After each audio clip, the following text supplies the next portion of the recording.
Saudari-saudara yang terkasih, kembali lagi dalam Renungan Harian Seminari Tinggi Angin Mamiri, Kamis 14 Oktober 2021. Bacaan Injil yang akan kita renungkan hari ini diambil dari Injil Lukas, pasal 11, ayat 47 sampai 54. Perikop ini berkisah tentang Yesus yang mengecam orang-orang Farisi dan ahli-ahli Taurat. "Celakalah kamu!" Inilah kata-kata Yesus yang menjadi pembukaan kecamannya kepada orang-orang Farisi dan ahli-ahli Taurat. Yesus begitu geram melihat kehidupan orang-orang Farisi dan ahli-ahli Taurat yang diliputi kemunafikan. Mereka bertindak saleh, menghadirkan diri sebagai pribadi yang taat beragama, tetapi di balik semua itu, mereka adalah orang-orang yang munafik. Di sana-sini mereka bernarasi tentang keagamaan, tetapi nyatanya mereka sendiri tidak menghargai Nabi yang diutus oleh Allah kepada mereka. Mereka mengklaim diri sebagai pribadi yang berilmu, tetapi melarang orang lain memahami ilmu yang sama. Mereka telah mengambil kunci pengetahuan, tetapi mereka sendiri tidak masuk ke dalam dan menghalangi orang yang berusaha untuk masuk ke dalamnya.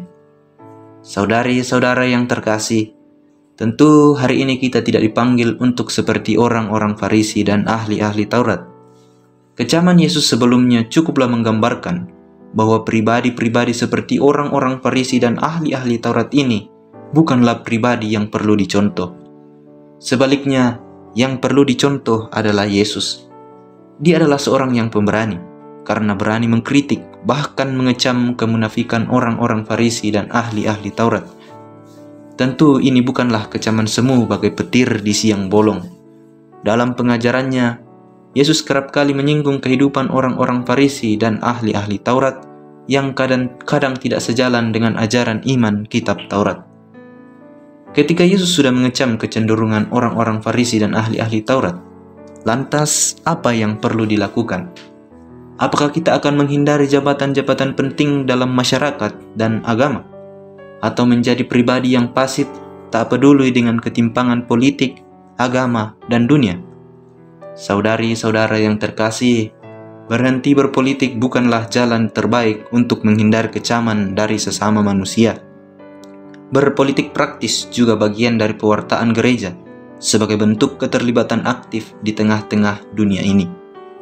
Jadilah pelaku politik yang handal, melayani dengan kasih, penuh pengabdian dan tanggung jawab, maka engkau akan disayangi oleh semua orang sehingga kecaman itu menjadi senyuman.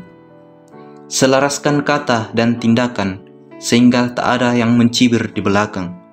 Hadirlah sebagai pribadi yang natural dimanapun kita berada.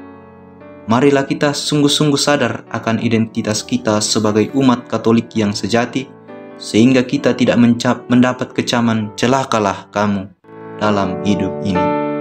Semoga Roh Kudus membantu kita. Amin.